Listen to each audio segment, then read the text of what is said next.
2024 के लोकसभा चुनाव होने वाले हैं और सब अपनी अपनी रणनीति बनाने में लगे हुए हैं। अब कांग्रेस है, कांग्रेस अकेले के दम पर वह चुनाव लड़ नहीं सकती, तो वह जो इंडी उन्होंने अलायंस बनाया है वहां पर वह अलग अलग राज्यों में अलग अलग पार्टियों से गठबंधन हो रहा है। जैसे यूपी के अंदर गठबंधन हो गया तो उन्होंने वो कह रहे हैं कि भाई हम इतनी सीटों से लड़ेंगे और तुम उतनी सीटों से लड़ो। आप सोचिए, भारत की जो तथाकथित आज़ादी है 1947 में, उसके बाद में कांग्रेस भारत की सबसे बड़ी पार्टी थी, मगर सही लोगों को पीछे करके जो डिजर्व करते थे उनको आगे नहीं किया गया और अनडिजर्व लोगों को मौके दे दे के आज कांग्रेस की इतनी दयनीय स्थिति हो चुकी है। कांग्रेस की स्थिति भारत के अंदर इतनी बुरी और इतनी खराब हो चुकी है कि उसको आप पार्टी जैसी, मतलब आप जैसी पार्टी, दिल्ली में आप जैसी पार्टी से भी समझौते करने पड़ रहे हैं। आप सोचिए, देखिए मैं ना तो बीजेपी का कोई बोलने वाला हूं, ना ही कांग्रेस का बोलने वाला, और मैं ऑफिशियली किसी पार्टी का मेंबर भी नहीं हूं, मगर मैं हमेशा से ये समझता हूं कि भारत के लिए, देखिए आप अगर सच्चे देश को चाहते हो तो आप उसका सपोर्ट करोगे जो भारत के लिए अच्छा होगा। आप ये नहीं करोगे कि मैं बीजेपी वाला हूं या कांग्रेस वाला हूं। भविष्य का कोई पता नहीं, आज की तारीख तक मैं किसी पार्टी से जुड़ा हुआ नहीं हूं। तो मैं जब तक सोचता हूं तो मैं ये सोचता हूं कि भारत के लिए अच्छा है कि अगर भारत में कोई मजबूत सरकार हो, जो कि आज की तारीख में है श्री नरेंद्र मोदी जी की बीजेपी सरकार। मगर मैं ये भी सोचता हूं कि भारत के अंदर जो विपक्ष है वह भी मजबूत हो और अपने मतलब उसूलों पे चलने वाला हो, और गजब का विपक्ष होना चाहिए जो भी देश का अच्छाई सोचता हो, सिर्फ अपनी पार्टी की अच्छाई ना सोचे। क्योंकि अगर विपक्ष अच्छा होगा तो सरकार भी सही लेवल पर काम करेगी। क्योंकि कहते हैं ना, वो कहावत है कि आग को पानी का डर हमेशा होना चाहिए। देखिए आज बीजेपी अच्छे काम कर रही है, क्यों? क्योंकि बीजेपी में जो लीडरशिप है वो शानदार है। मोदी जी हैं, मोदी जी की जो टीम है, अमित शाह है, ठीक है, हमारे जो क्या बोलते हैं विदेश मंत्री हैं, हमारे नितिन गडकरी जी हैं, सीतारमन जी हैं, सारे के सारे अच्छी टीम है, इसलिए अच्छा काम हो रहा है। मगर क्या होता है कि जो पावर है वो बहुत बुरी चीज़ है। जब पावर अनलिमिटेड आता है तो बहुत कम लोग उसको जरा पाते हैं, पचा पाते हैं। जैसे नरेंद्र मोदी जी के पास पावर है, मगर नरेंद्र मोदी जी के पास या अधिकतर बीजेपी के जो नेता हैं उनके मुंह से कुछ ऐसी चीज़ें नहीं निकलती। अधिकतर, मैं सबकी बात नहीं कर रहा, क्योंकि राजनीति ही में ही साम दाम दंड भेद चलता है।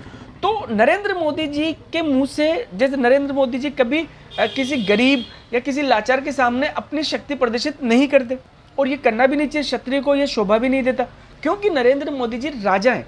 तो उनका कर्तव्य है कि जो गरीब हैं, जो दीन हैं, जो क्या बोलते हैं पिछड़े हैं, जिनको जरूरत है सहारे की, उनको सहारा दिया जाए, ना कि वहां पर शक्ति प्रदर्शन किया जाए।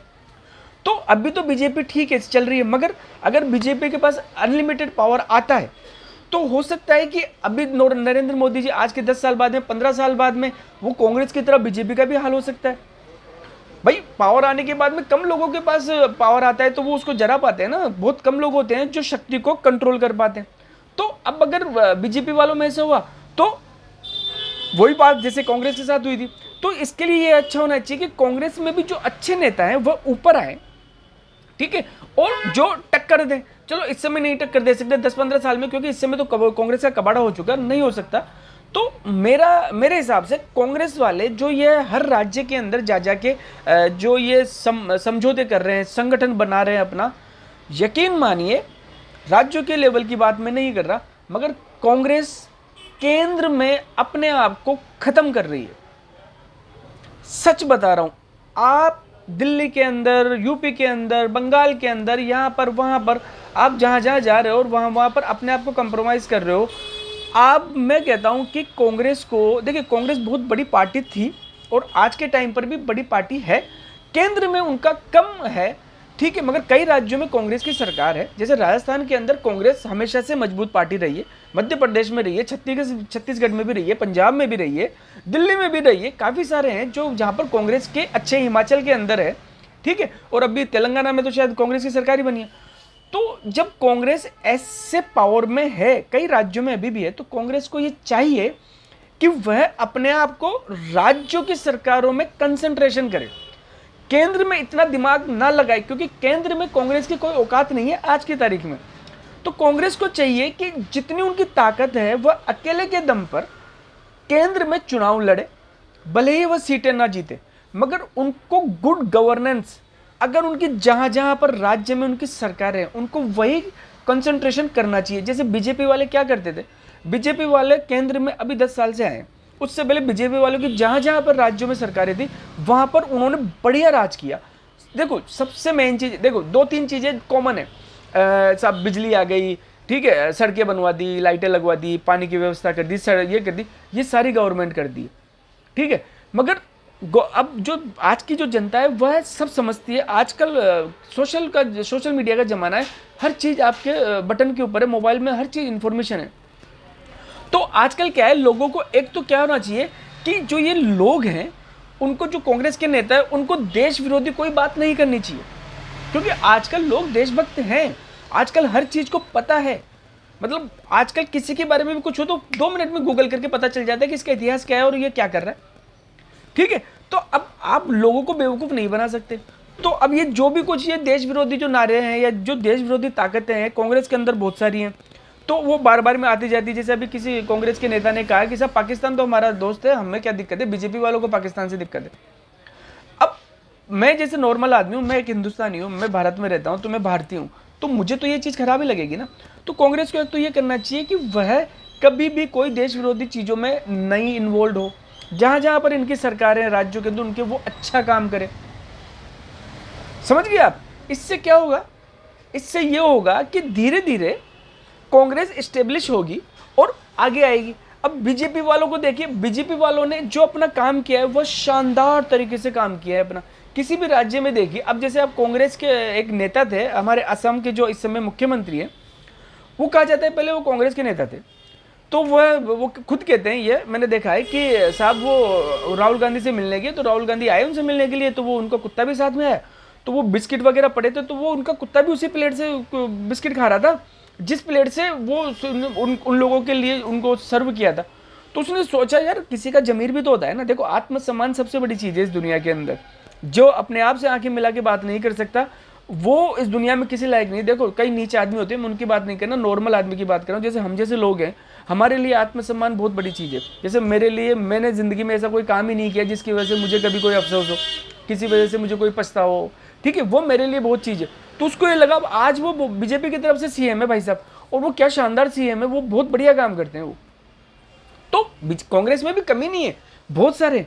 तो अब आज कांग्रेस की स्थिति इतनी दयनीय हो गई कि वह आप जैसी पार्टी से, जो अरविंद केजरीवाल ने पानी पी पी के कांग्रेस को गालियां दी, उन्हीं से वो समझौता कर रही।